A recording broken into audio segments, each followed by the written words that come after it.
Hello, I'm John Dittert, your host for this drum lesson. Today's lesson is geared less towards drummers and more towards the parents of drummers, because a question I get all the time is, how do I get my child to practice more? It turns out that's a very complex question, mostly because human behavior is so complex. I mean, scientists across multiple disciplines are working very hard to figure out why people do certain things and why they don't do other things. That being said, I will give you a few suggestions today that have worked for students of mine in the past and for their families. Now first, you can make sure that practicing is part of your child's daily routine. The reason your child comes home from school and plops down on the couch in front of the TV is not because they're lazy or unmotivated or even because they dislike the drums. It's because that's the habit they've fallen into. And the beautiful thing about habits is that while it's not easy, it's entirely possible to change them. Now I suggest pairing practicing with another activity that already happens daily. For example, you could schedule practice time right after your child gets home from school, or perhaps right after dinner. That way they have a trigger every single day.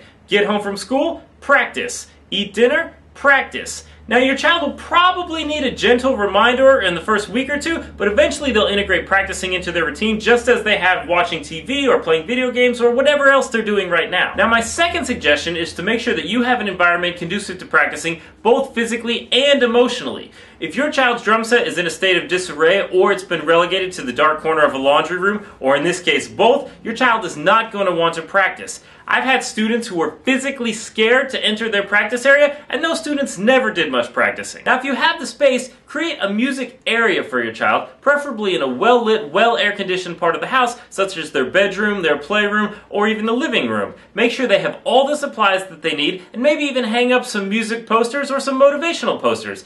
Better yet, let your child design this space with you, because the more they enjoy being in their practice area, the more they're going to practice. Now on the emotional side, try to avoid saying too many negative things about your child's drumming, even as a joke.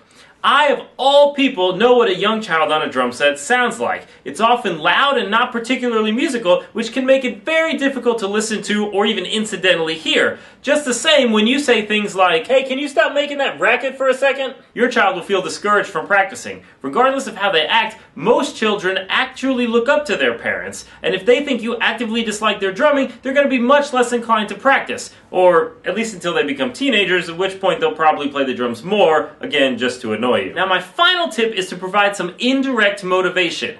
Odds are if you're watching this video, you've already tried punishing your child for not practicing or rewarding them for practicing. The students of mine who practice the most, however, are the ones who are self-motivated. They usually listen to a lot of music, they watch a lot of music performances, and they usually play in a musical group, whether that be through school, church, or even just with their friends. Now if your child is not doing those things, perhaps you can subtly encourage them. Maybe you can take them to a show or a concert, maybe you can sign them up for a school band, or maybe you can just sit and talk with them about your favorite music. You never know what's going to get a child excited about playing music and playing the drums. Okay, I hope you got some helpful advice today, and I hope your child starts practicing more. Just remember that if you keep it consistent and you keep it fun, the rest will take care of itself.